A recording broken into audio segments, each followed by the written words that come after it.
Hello everyone, Cienter here, and welcome to another update video on Let's Make a Game Astral Collision. I was looking over here at the title of the game for some reason. So there have been a number of things that have gone on. A lot of my focus has been in these sort of realms of like, how am I setting up my balance? And also, how am I making my characters unique? As well as like adding more skills and more skill availability and stuff to the game. So a couple of map-related updates. I have added, if I open this area, so we have this branch. This went off to an area where I demonstrated sort of the way the generate dungeon thing works, and I have replaced it with an actual area. This is a mine that they're working on, but as you can see, this area is full of red chests. These are full of pickaxes.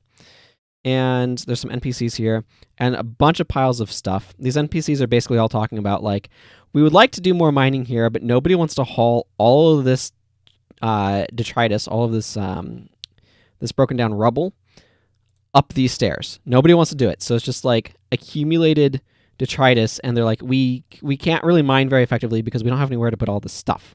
And we have this inner area that's being used as storage where there's like more pickaxes and some other collectibles and stuff.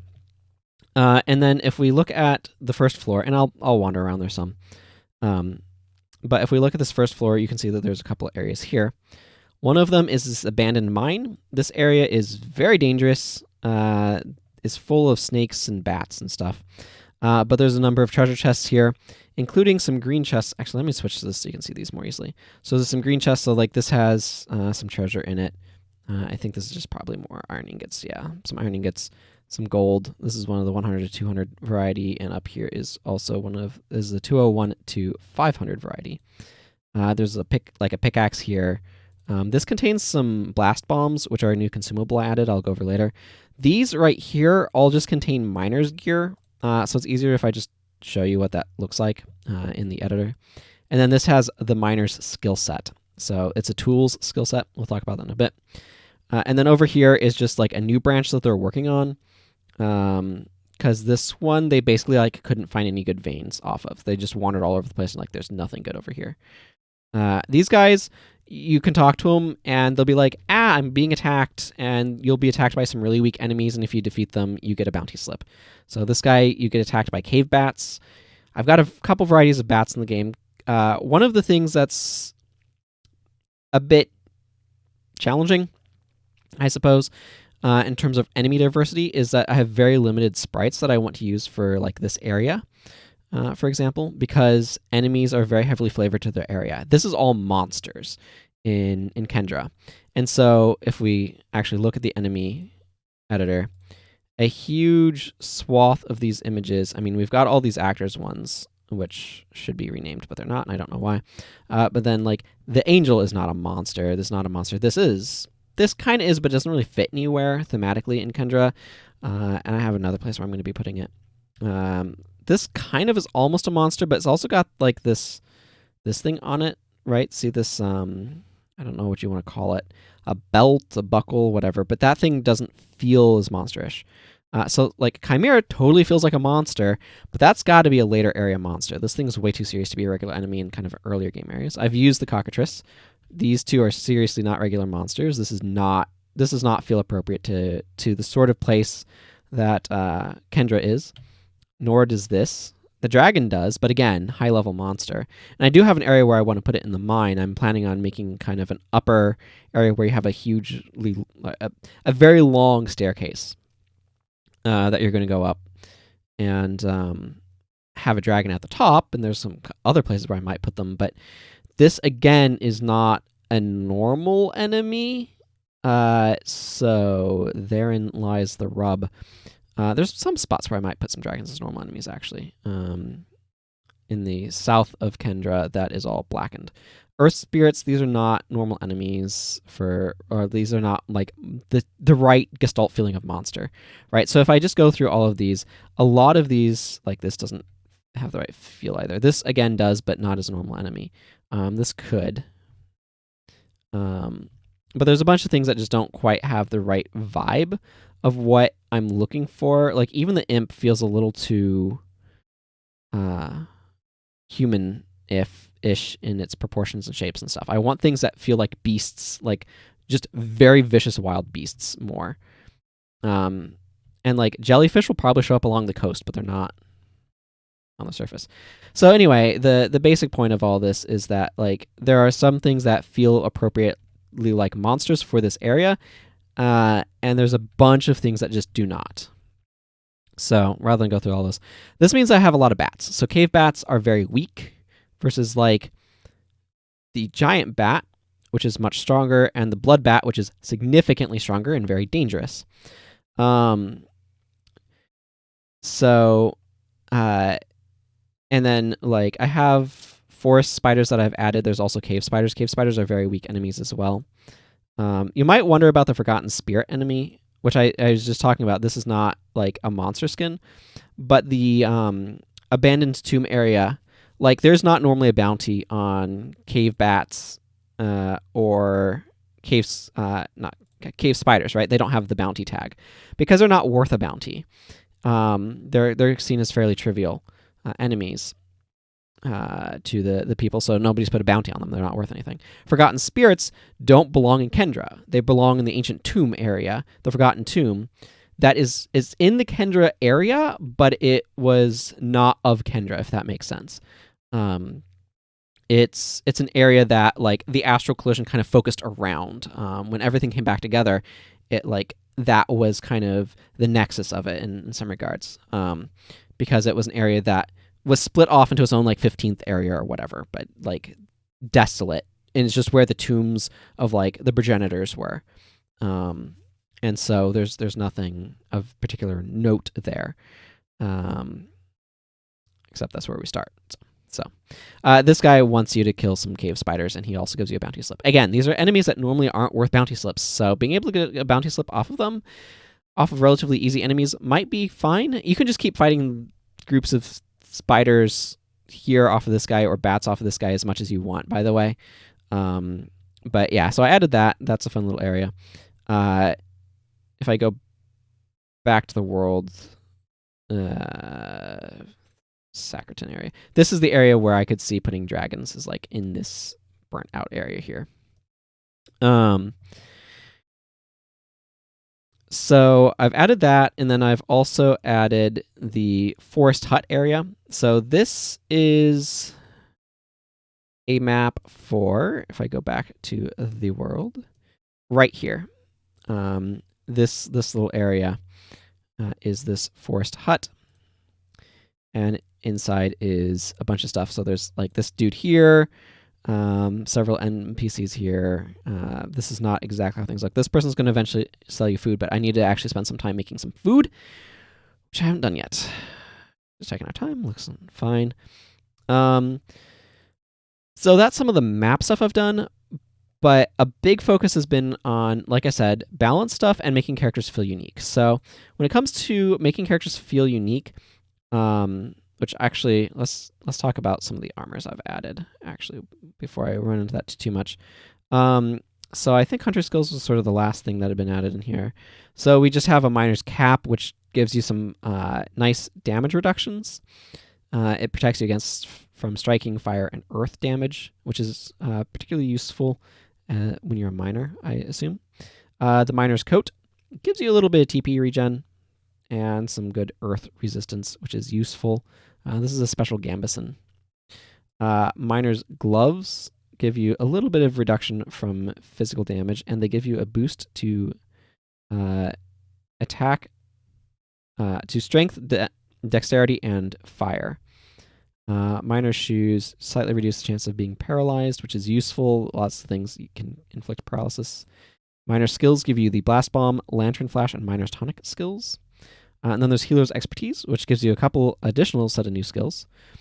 Healer's Ribbon, which gives you the Imbue Life skill, which is a new skill, and helps reduce the chance that you get inflicted by inversion, which theoretically, I need to test it to make sure it works, but theoretically what it does is it inverts your health regen. So if you would be gaining, like if you're poisoned, it would make you start gaining health off of being poisoned. But if you have something like a potion that heals you, all of a sudden that's hurting you instead. So this is very powerful against potions.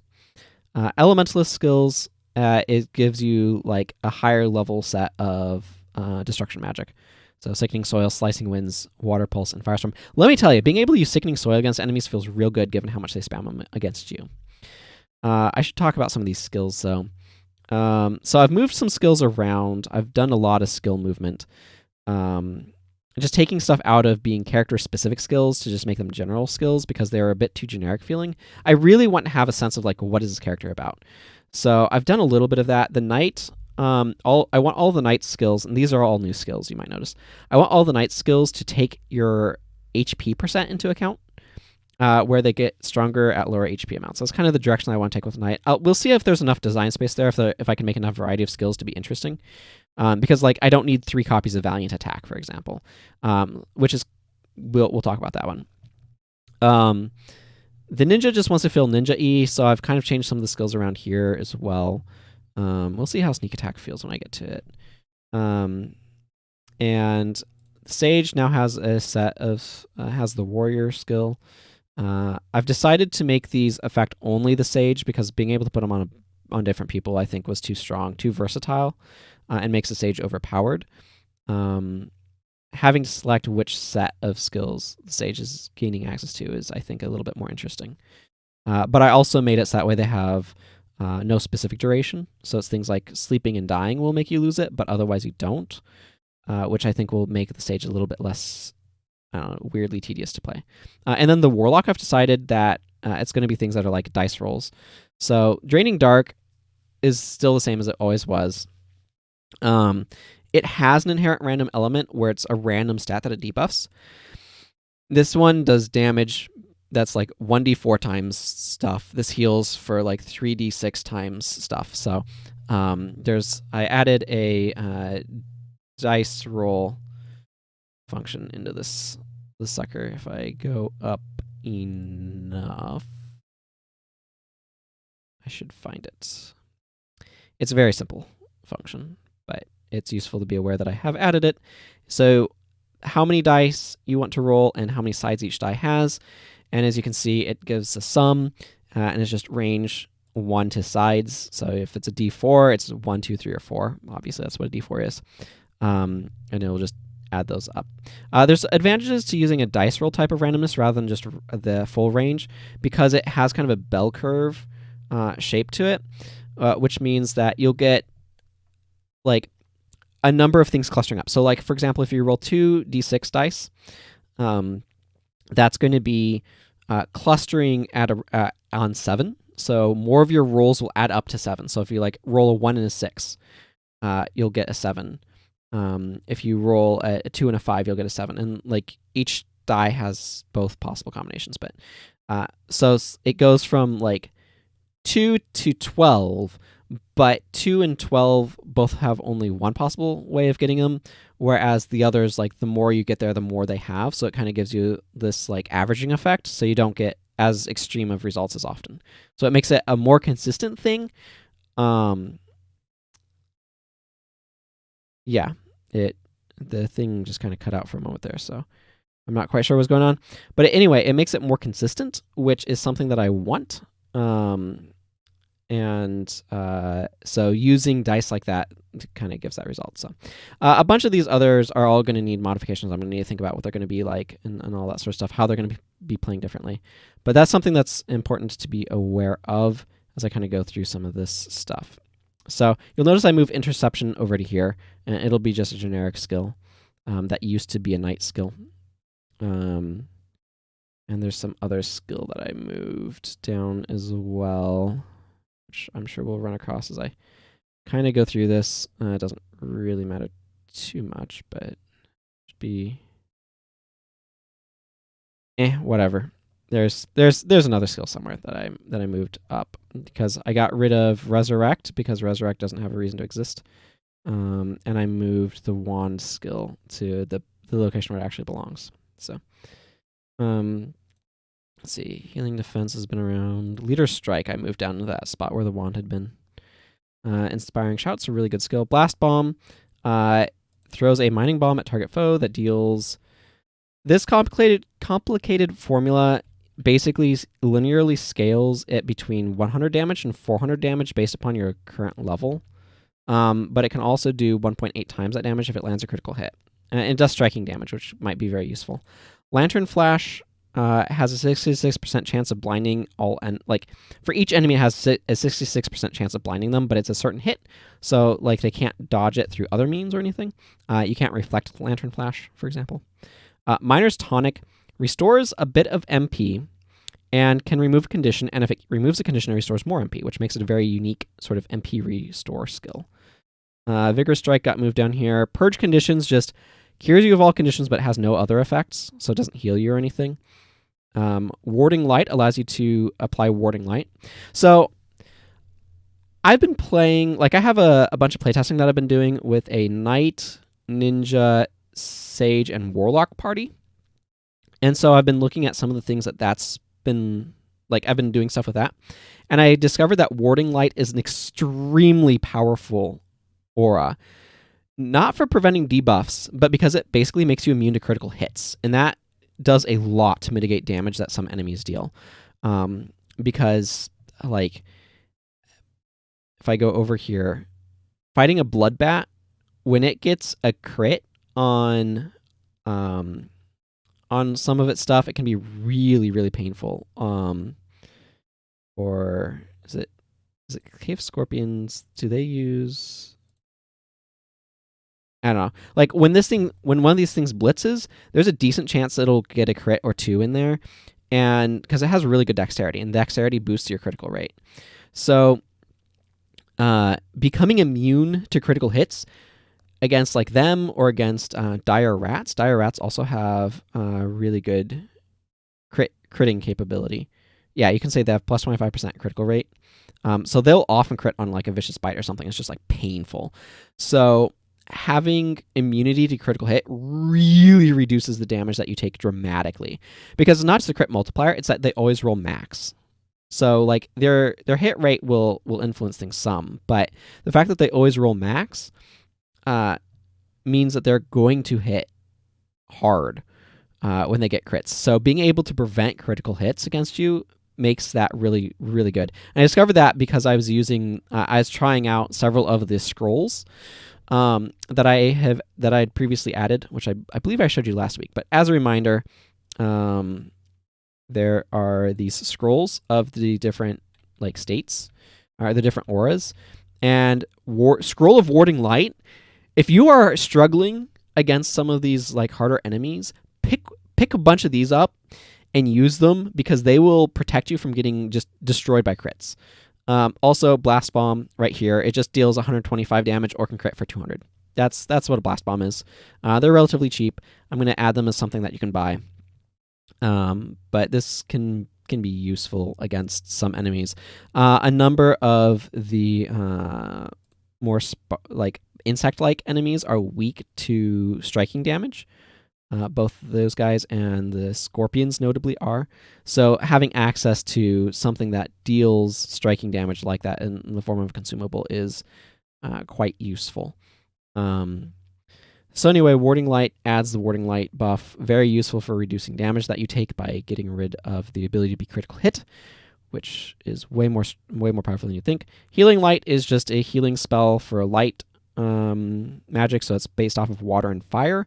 I may need to give this a buff. I'm not sure yet. I've only recently started to play through with a Prismage, which is the light-oriented class, so I'm not sure how good this is. And then Imbue Life is a very weak party heal. This also might need to be a little bit stronger, but we'll see as I play with it more and get a little bit more playtesting in. So that's some of the skills that I've added. I have added some weapons as well. I don't remember if the pickaxe was in or not. But the pickaxe is just an axe that deals piercing damage rather than normal physical, and comes with Careful Blow, which is an always hit physical attack. And Staff of Healing is just a water staff that gives you Healing Spring. And our friendly neighborhood dude here sells those. But yeah, when it comes to the classes, I have been moving stuff around a good bit. So let's look at some of those skills that I've been tweaking as well. So Valiant Attack is an attack that deals damage. So it's strength plus dexterity times 4 minus 3 times your HP rate. So HP rate, as a reminder for those who may not know offhand, is just something that gets your current HP over your maximum HP. It gives you a decimal value between 0 and 1 that just represents what percentage of HP you currently have. So by multiplying it, basically what this does is 3 times your HP rate means that when you have 100% HP, it's 3. And when you have 0 HP, it's 0. So I'm subtracting that from 4. So that means at 100% HP, this is multiplied by 1. At 0% HP, you're dead and can't do anything, but it would be multiplied by 4.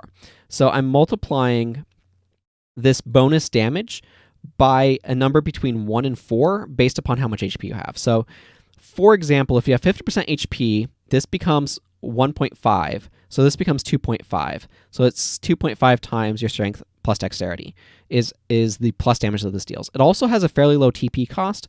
This is a very solid skill. It's just a solid attack skill, and it's something that gives the knight something to do a lot of the time. So I quite like this one. Hero's Gaze is a heal. It costs 24 MP, which is quite a lot, but it can also be a very powerful heal. It heals an ally by the difference between your maximum HP and your current HP. So for however much HP you are missing, that's how much this heals for. If you target yourself, it has half effectiveness. So that's why if A equals B, then restore that over 2, otherwise just the full value.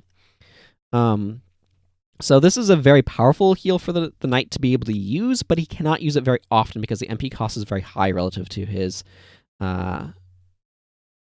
total MP pool.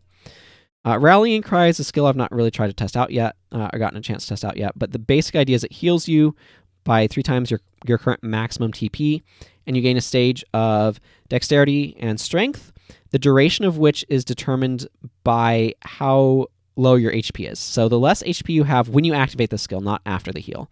The heal happens after the check. But if you have low HP, it lasts longer. So the lower your HP, the longer it lasts. So at 100% HP, it has 1 turn that they last, which is really not worth it. Again, this is the same sort of thing that's happening in Valiant Strike. This is a good way to kind of scale stuff the way that I want in a very controlled fashion.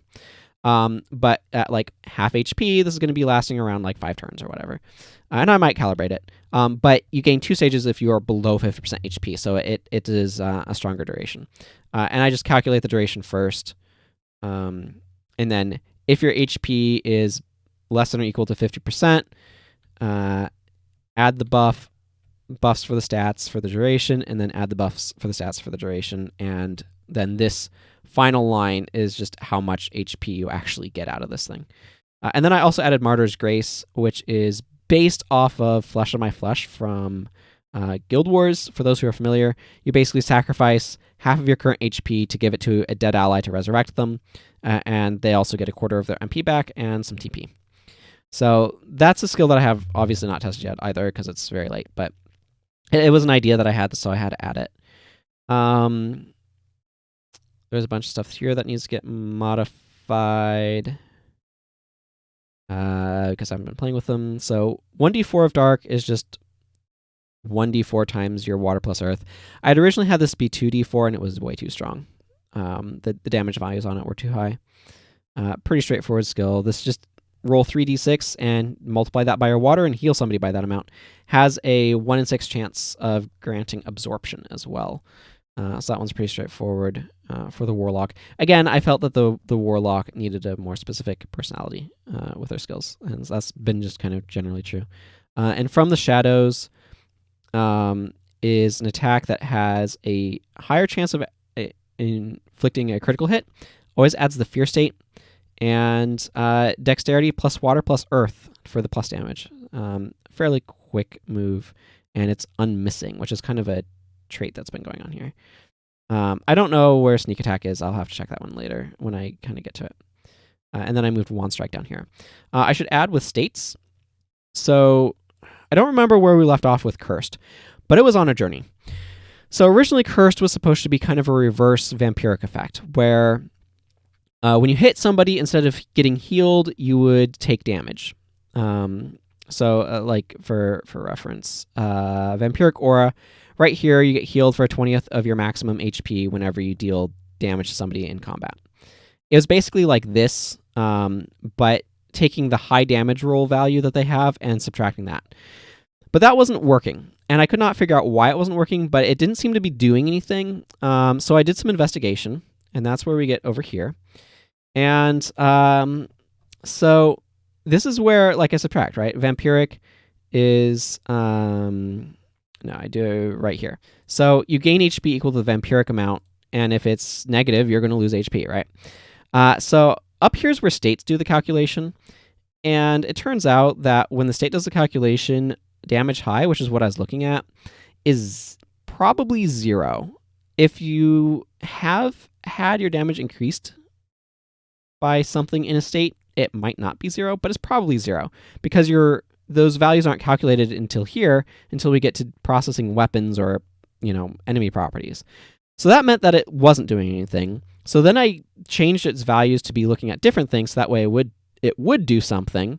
It was basically like the amount of, I forget exactly what it was, but it's like if you were low on TP and MP and stuff, it would do more damage or something. I forget exactly the setup. But then that started having this bug where if something died due to it, they wouldn't properly have their sprite deleted. And so like they would die, they weren't there, you would win the battle, but it wouldn't delete their sprite, and it was very disconcerting and very non-functional. So what I ended up doing is I ended up taking it and changing it so that way it thirds, it cuts the amount of healing you receive into a third. It slightly reduces your accuracy, and it gives you a little bit of HP degen. So it's kind of like it makes you not hit quite as effectively. It makes it really hard for you to be healed, and it gives you a little bit of degen, but not a lot. So I like that position better for it than nonsense that wasn't working properly. And I do like having a specific counter to healing effects. So that makes me happy. So that was also a modification that has happened. Okay, I want to show you some stuff in-game. So let's go ahead and do that. Just hit our good old save. I'm going to hop on the main. Oh, I'm going to want to turn my volume down. I'm just going to hop onto the... Oh, I remember now.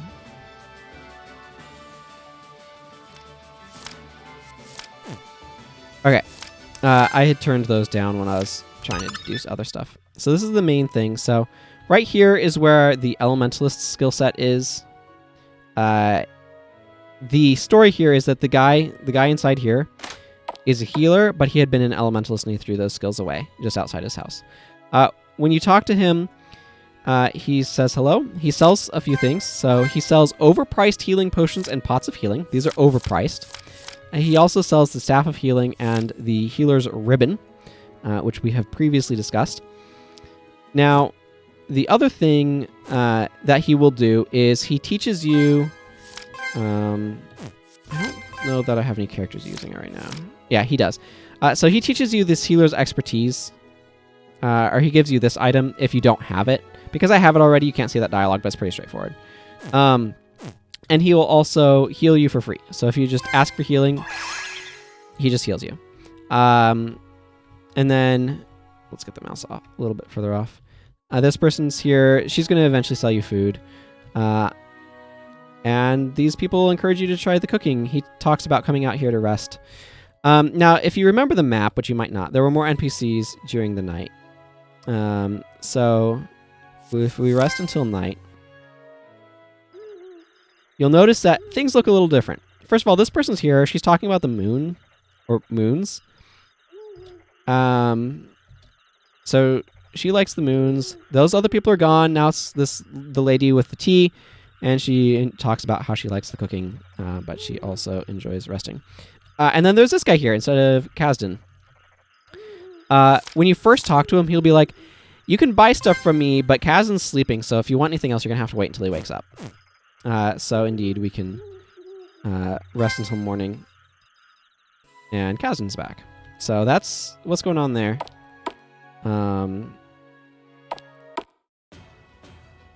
If we go into the mine, there's so much that's going to be in the mine, guys. This is or everyone, or whatever word I want to use to refer to y'all. It's going to be huge. This area, dangerous. I'm not going to go any more in there because I've already looted it. Oh yeah. Also this. They're hammering away. So like I can talk to him. He's like, bats, get him off me. This should be pretty trivial. What do I...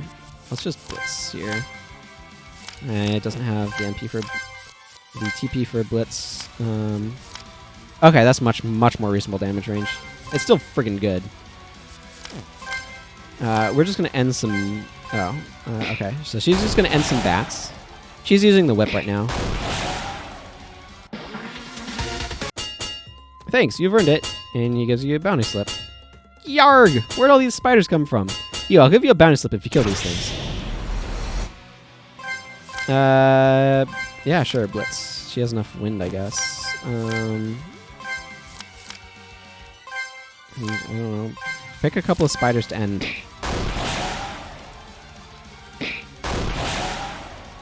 She's getting a lot of double actions. Oh no, painful blows. These things have no hope of surviving that skill. Whew, you saved me. Here you go, as promised. And again, I can just talk to them as much as I want to get stuff. And then if we go up here, we can go down this way. And this is where there's, again, I've looted it, but there's a bunch of pickaxes. How are we supposed to haul this rubble upstairs? Oh, you can sometimes get these bats here too. I don't know. I'm just gonna attack. Wow, she's really getting a lot of multiple hits. Sir Lionel's wielding the Serpent Sword right now. That gives him health when he hits. Hey, be careful around here, okay? There's lots of mining going on. It's dangerous work, so don't get too close, okay? I want to add some additional dialogue of like, or at least that's what I would say if we were actually doing any mining. This guy in here just tells you to loot the place. What are we going to do with all of this junk? Hey, if you find anything you want, please take it. We need more space in here to stash all this rubble. No one wants to haul it all up the stairs and out of here. This guy just talks about tripping over pickaxes. They do make for very good scrap metal. There's a good vein of ore here, but where would we put the rubble for mining it? Like that's the whole thing going on down here.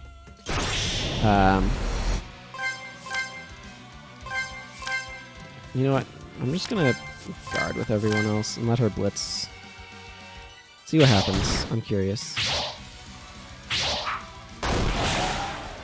Well, that spider picked the wrong target.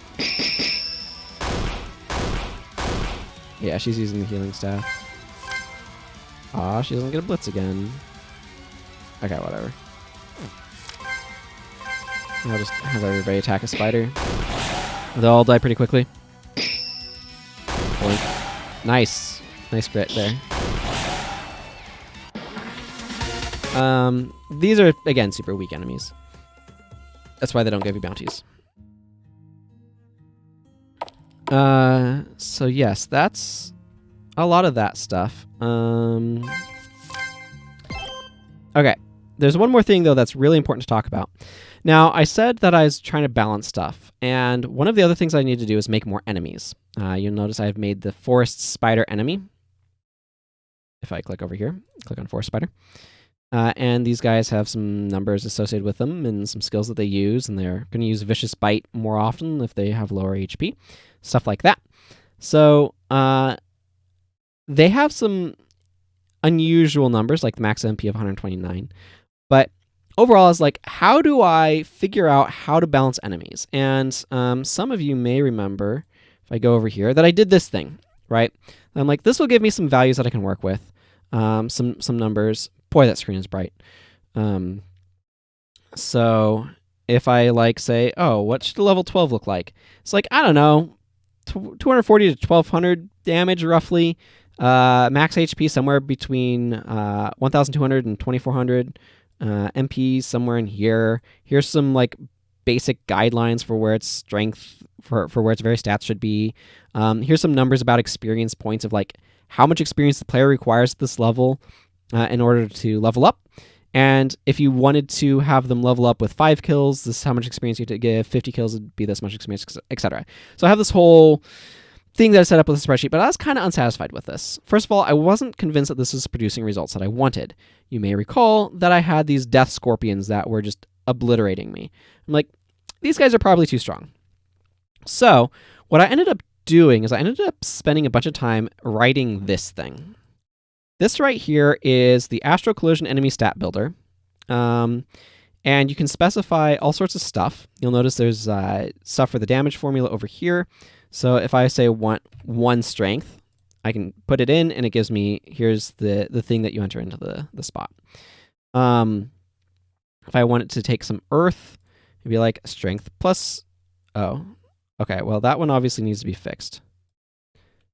Thanks, self. Oh, I see what happened. Okay, well I have a bug to fix here, where if it's 1-time things, it always reports strength, but if it's 2 times things, then it properly reports earth, and I know why that is. That's a copy and paste error for me to fix later.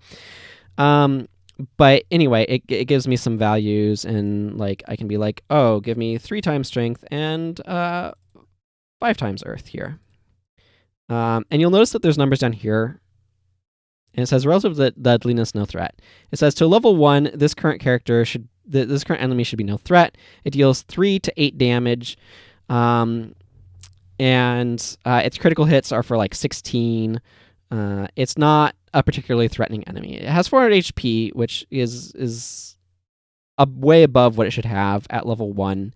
Its MP is right in the good range, but these are all way below, like that 7, right? 7 to 47 is the range it should be in, with an average of 20. So this is much more refined than the information I'm getting from this. And it's also allows me to be able to enter in the formulas and copy and paste them, although I need to go fix that bug, so I make sure I copy and paste them correctly. And also, actually, the crit multiplier, it will give me the thing for it as well. So I also have this randomize stats button. And so what this does is I can specify what level I want to be randomizing stats for. So like, let's say level 1. And I can say, do I want to prioritize a stat or random priority? And I can set, by default, it's average threat. I can put it at some threat and hit randomize stats. And now it's calculating it as a high threat. What high threat is based off of is a couple of different things. Now you can see over here, it tells me, oh, this enemy should have 199 HP, 47 max MP. Now keep in mind, this is level 1, right? So this is strong for a level 1 enemy is the idea. 20 strength, 17 dex, 26 fire, 20 earth, 20 wind, 23 water. Again, this is fairly evenly balanced. It recommends 6 reward experience points and somewhere around 3 to 19 gold. So it takes into account its total stats. How much above average is it? So if these stats are kind of, if the sum of them is above the sum of the averages, then this goes up. And if they're below, it goes down. So basically, like the more it has, a stat that basically has nothing in it, the better it'll look. So maybe I want to transfer 15 stat points to, say, earth. You'll notice this now goes like nerf now, nerf now. The reason why is because its damage factor is really high over here. And because this is a level 1 character, or level 1 enemy dealing 87 to 226 damage, which is very high. I could probably nudge this down by giving it like 0 accuracy.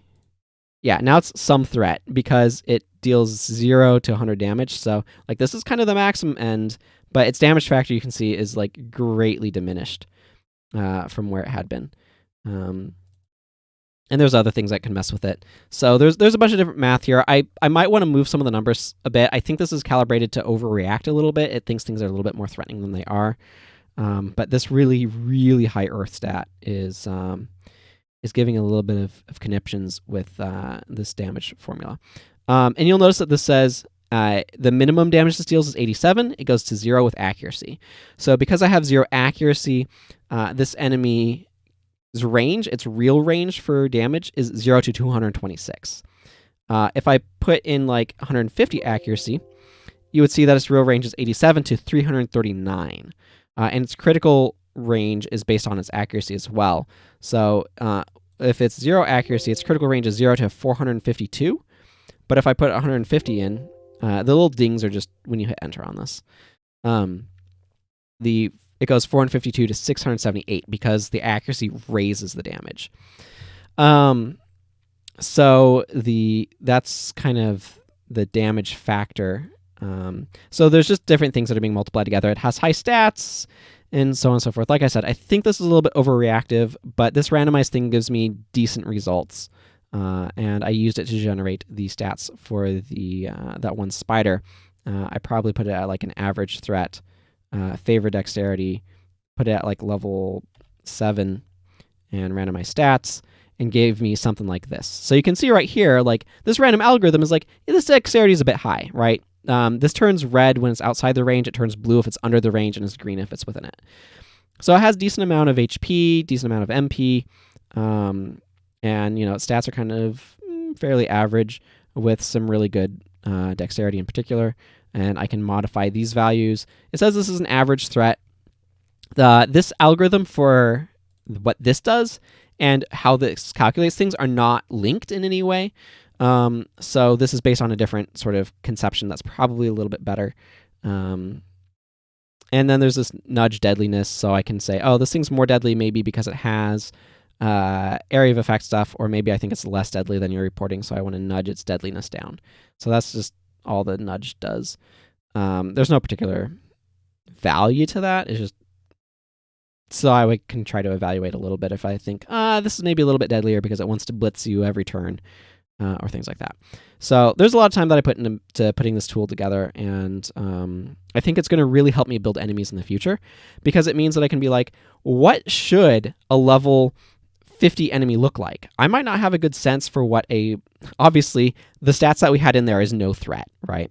But I might not have a good sense of what does a level 50 enemy stats look like.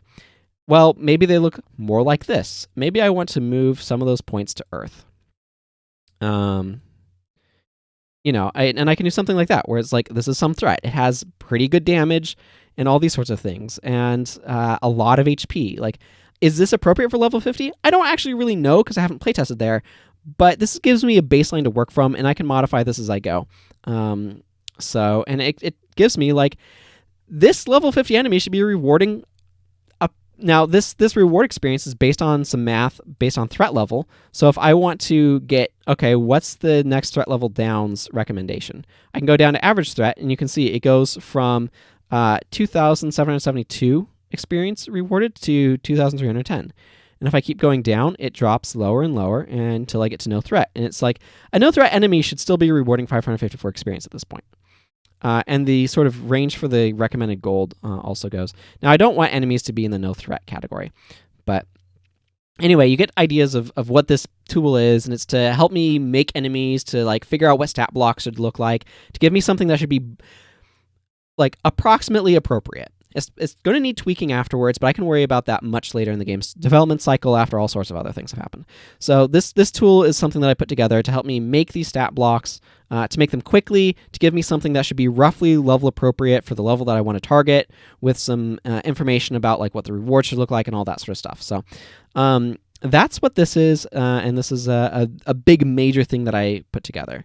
So yeah, that's I think kind of the thing that I want to conclude on. So I'll be making a lot more enemies. I'll be doing more playtesting. Probably my current big goal is to figure out what each of these characters looks like in terms of what their skills are, because a bunch of them are just going to need tweaks. This character's things I think are in a really good spot, but like the druids might not be. I don't think the special forces is. Prepare for battle is a sweet skill, but I don't think it's appropriate for level 1 anymore. And like ranger I need to test out, and so it's just like continuing to play with the characters and seeing what they actually need. I should, I guess, quickly mention that the skills for the warrior stage state is Valor, Blitz, Mighty Blow, and Warcry. Warcry causes fear on enemies. Mighty Blow is 4 times damage. Valor is the Valor state, and Blitz attacks all enemies. So I think that's about it for this particular roundup.